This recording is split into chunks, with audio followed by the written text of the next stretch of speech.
안녕하세요. 걷는남자 마크입니다. 반갑습니다. 오늘은 여러분들께 수기적 사고에 대해서 말씀드리려고 합니다. 2020년 최저시급이 8,590원이었는데 어제 1.5% 오른 8,720원으로 이제 인상안이 발표가 되었습니다. 최저시급을 받는 노동자가 대한민국에 약 500만 명이 있다고 하는데요. 제가 사업을 하지 않다 보니까, 저는 사업을 하지 않고 노동자 입장이다 보니까 사실상 최저임금이 너무 낮다고 생각하는 게 사실입니다. 왜냐하면 저도 이제 20살 되기 전에 19살 때 맥도날드 아르바이트 하면서 최저시급을 받았는데, 제 맥도날드를 그만둔 이유가 제가 너무 열심히 일을 했는데, 저는 진짜 막 로비랑 그다음에 카운터 볼 때 정말 제 혼신의 힘을 다해서 진짜 멍청하게 열심히 일을 했는데, 제 손에 쥐어주는 게 당시에 이제 1999년이었는데 2주 동안 해서 받은 주급이, 그러니까 2주치죠. 2주치 이제 주급 시스템이니까 2주치를 받았던 게 그 금액이 15만 원인가? 그 정도밖에 안 됐어요. 아니 그렇게 2주 동안 진짜 그렇게 열심히 일을 했는데 5만 원을 갖고 살라니 진짜. 아니 차비 빼고 뭐 하면은 이제 차비 빼고 중간중간 사먹은 거 빼면은 2주 동안 10만 원 번 거예요. 야 이건 아니다. 바로 이제 한 2주 하다가 때려치고, 제가 왜냐면은 제가 손해보는 장사를 안 하겠다 그런 게 아니고, 이거는 무슨 착지 같은 그런 느낌이라서. 그리고 다음에 취업을 했는데, 이제 그 다음 취업한 곳이 이제 PC방이었어요. PC방에서 한 달 동안 열심히 일을 하면은 그 당시에 제가 받는 돈이, 그때 당시 하루에 8시간씩 일을 했거든요. 3교대였으니까 이제 제가 8시간, 다른 아르바이트가 8시간, 그리고 사장이 8시간 이렇게 돌아가는 시스템이었는데, 3명이 이렇게 돌리는 시스템이었죠. 그리고 이제 휴가를 가게 되면은 누군가는 18시간 일해야 되는 아주 헤비한 구조. 그때 한 달 월급으로 한 70만원? 75만원? 이렇게 받았던 것 같아요. 이게 거의 매일 일을 했으니까 쉬는 날 없이 꽤 적은 돈이었던 것 같아요. 그래도 그거를 제가 한 7개월 동안 정말 열심히 일을 했거든요. 정말. 그래서 군대 가기 전까지 돈을 모아서 기타를 한 대 샀습니다. 그 낮은 월급에서도 돈을 모아서 기타를 사게 되더라고요.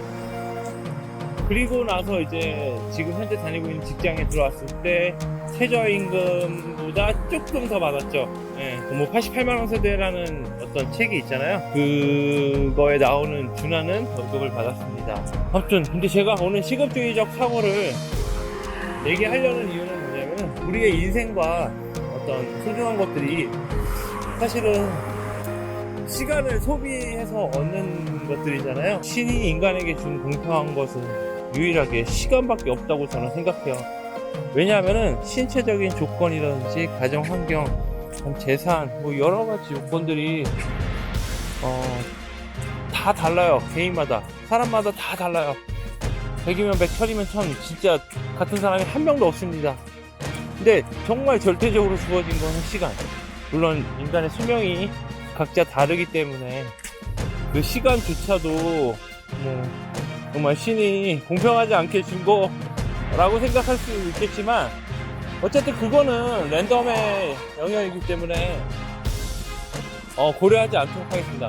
당장 내가 살 수 있는 시간, 내가 남들하고 유년기를 보내고 청년기를 보내고 그다음에 중장년기를 보내면서 그 똑같이 주어진 시간을 어떻게 보내느냐에 따라서 사람의 인생은 크게 바뀔 수 있다고 저는 생각합니다.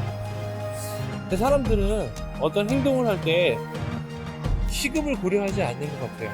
그러니까 내가 이 액션을 했을 때 발생하는 비용이 얼마인가, 이 액션을 실행했을 때 반대급부로 내가 지불해야 되는 시간은 얼마인가. 결국 시간을 가치로 매기는 거죠. 예를 들면은 빌 게이츠가 길 가다가 $100로 죽으면은 손해라고 하잖아요.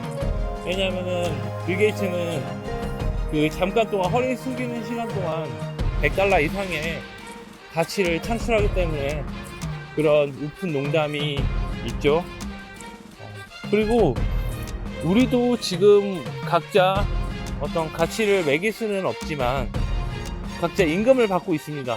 그 임금을 받았을 때 그 임금을 가치로 환산을 해서 그 사람이 죽거나 그 사람이 어떻게 잘못되었을 때 그걸 기준으로 이제 보상 금액이 결정이 되죠.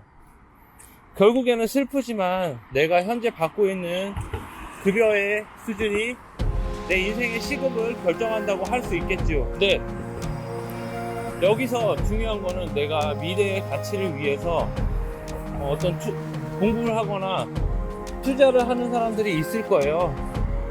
근데 이런 부분들에 대한 가치를 매기기가 되게 힘들어요. 그래서 우리는 지금 받고 있는 시급을 중요하게 여기는 것도 물론 중요하지만 미래에 내가 얼마의 가치를 받을 것이냐, 그리고 그것을 위해 어떤 노력을 할 것이냐, 그리고 내가 당장 하지 말아야 될 일을 어떻게 판단할 것이냐, 이런 기준들을 좀 세우는 게 상당히 중요하다고 할 수 있습니다. 저 같은 경우에 제가 회사에서 시급을 한 2만원 받는다고 쳤을 때 2만원 이하의 일은 웬만하면 다 위임 처리를 해요. 그러니까 내가 하지 않아도 되는 일들은 좀 미안하지만 다른 사람들한테 이렇게 좀 위임을 하려고 노력을 해요. 왜냐면 저는 더 가치 있는 일들을 하고 그 가치 있다라는 게 결국에는 돈을 더 많이 주는 일이죠. 사람들이 재미난 게 뭐냐면은 가치 없는 일이라고 생각하면서 겉으로는 되게 가치 있는 일이라고 얘기하는 것 자체가 전 진짜 너무 싫어요. 그러니까 그 저한테는 가치 있는 일이었었어요. 근데 누구한테는 가치가 없는 일이에요.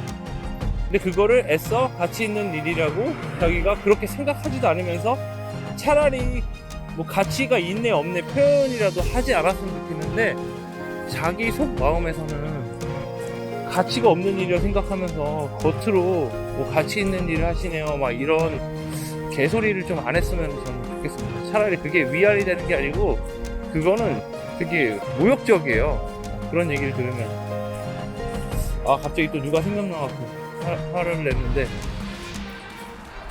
아무튼 네. 그래서 저는 제가 벌고 있는 금액보다 적은 일에 대해서 최대한 위임하려고 노력하고 아예 없애려고 노력해요. 웬만하면 그 일을 안 하려고 노력을 해요. 그리고 제가 한 시간당 아니면 뭐 제가 생각한 기준에 그만큼 부가가치를 창출할 수 있는 일을 찾기 위해서 계속 노력을 하고 있습니다.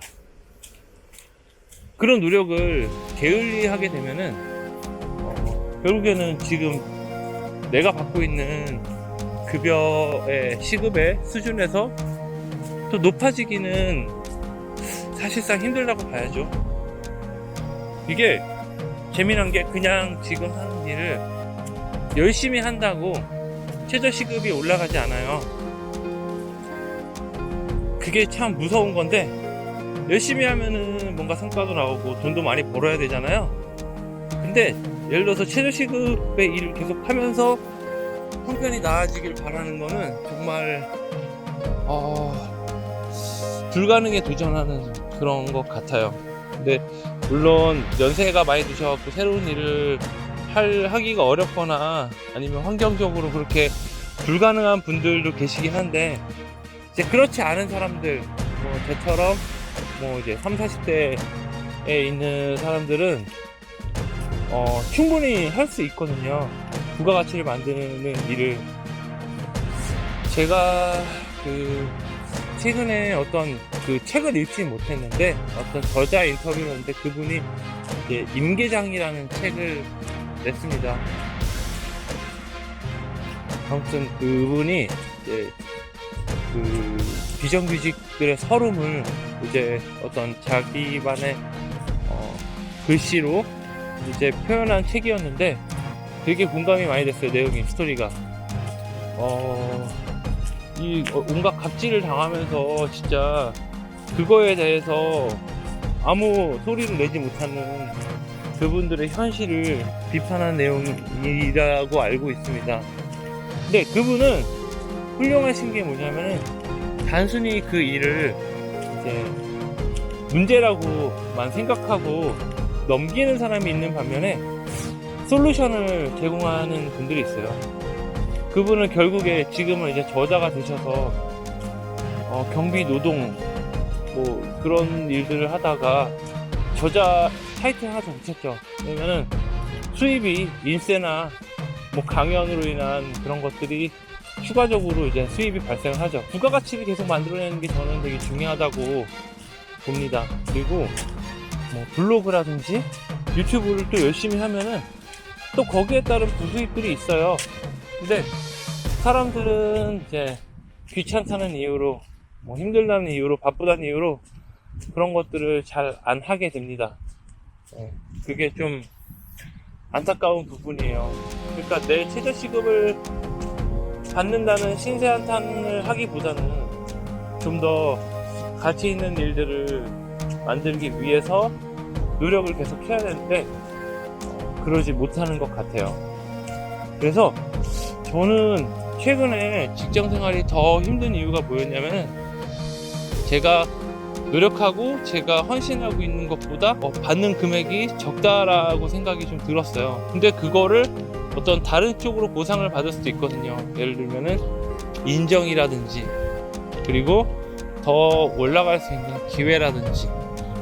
근데 노력을 했지만 그 노력이 헛되었다라는 걸 느끼고 그 노력이 의미 없다라고 느끼면은 정말 괴롭거든요.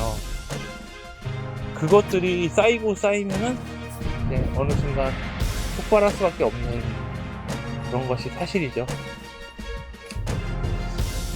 그래서 저는 최대한 시급을 올리려고 노력하는 그런 행동들이 중요하다고 보거든요. 예를 들면 회사 일을 할 때도 그냥 남들한테 잘 보이려고 막 9시간, 10시간, 12시간 이렇게 일하는 게 아니고, 물론 남들한테 잘 보이지 않으려고 했지만 일이 너무 좋아서 또는 누군가한테 인정받아서 더 열심히 하시는 분들도 있어요. 근데 대부분은 그렇지 않은 분들이란 말이죠.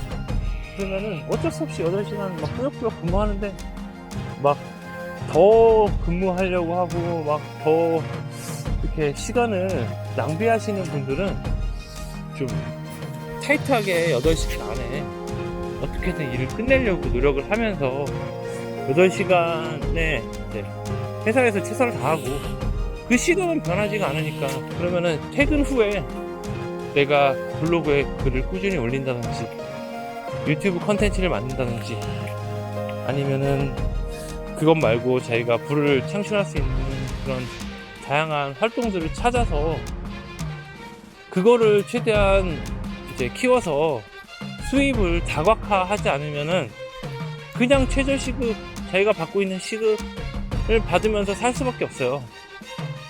뭐 언젠가 뭐 회사 열심히 일하면은 올라가겠지? 올라갈 수 있는 자리들은 피라미드 형태이기 때문에 거의 없어요. 거의 확률이 낮다고 봐야 돼요. 차라리 자신이 좋아하거나 자신이 관심 있거나 자신이 잘하는 분야에 뭔가 새로운 영역을 구축하기 위해서 노력하는 게 오히려 확률이 훨씬 더 높다고 생각해요. 예를 들면은 대기업에 임원이 된다? 대기업이 임원이 되는 숫자는 1%도 안 돼요. 슬픈 현실이죠. 1%도 안 돼요.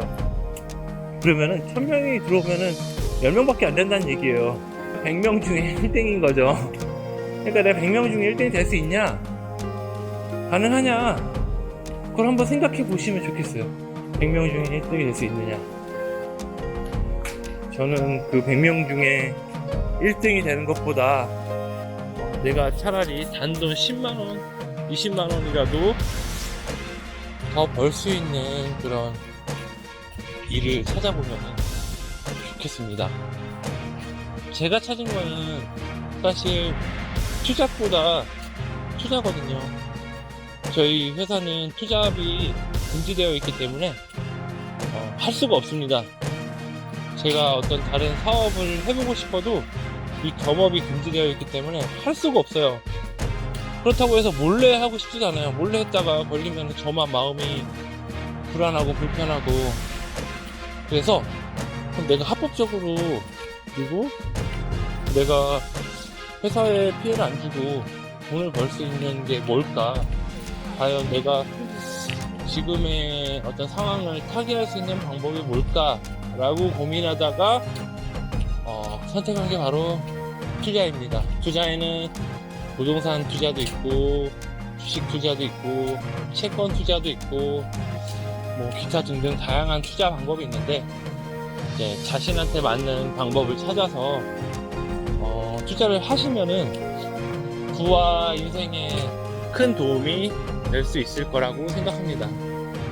그래서 저는 수많은 최저임금 노동자분들, 그리고 최저임금보다는 더 맞지만 항상 팍팍한 삶을 살고 계시는 분들에게 하고 계신 일만 열심히 할 게 아니라 그 8시간 외에 내가 할 수 있는 것들을 꾸준히 하고 도전하시다 보면은 최저임금 이상 훨씬 뭐 2배, 3배 받을 수 있는 그런 부가가치 높은 일들을 하실 수 있을 거라고 생각합니다.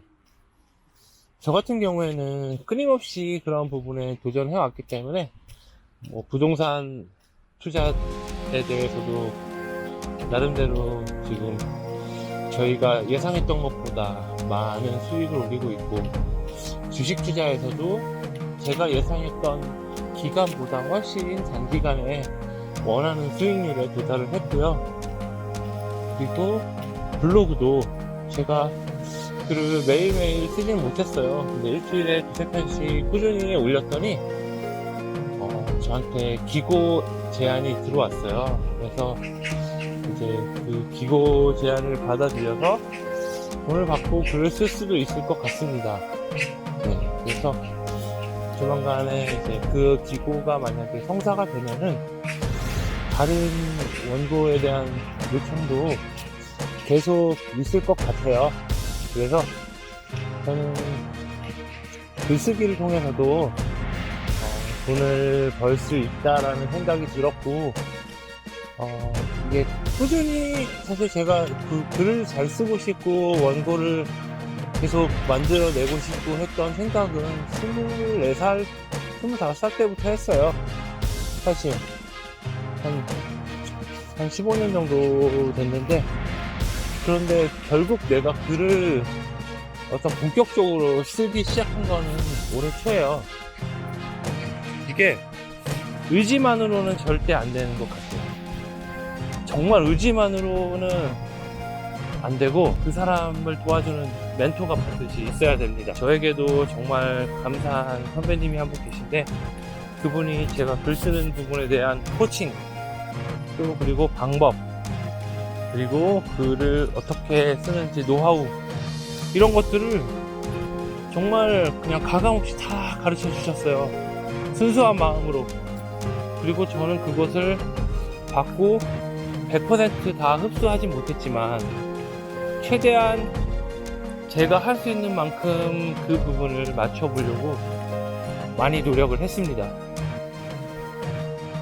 그래서 글쓰기를 오랫동안 했는데 성과가 한 번도 없다가 그분 코치를 받고 한 3-4개월? 한 6개월 했나요? 6개월 했는데 기고를 해달라는 제안을 받았습니다. 그래서 좀 놀라웠어요. 그래서 힘든 분들은 혼자 하지 마시고 멘토를 찾아가라. 멘토를 찾아가면 내 시급에 큰 도움이 된다. 이런 말씀을 드리고 싶습니다. 네, 오늘도 긴 이야기 들어주셔서 너무 감사드립니다. 마크였습니다. 감사합니다.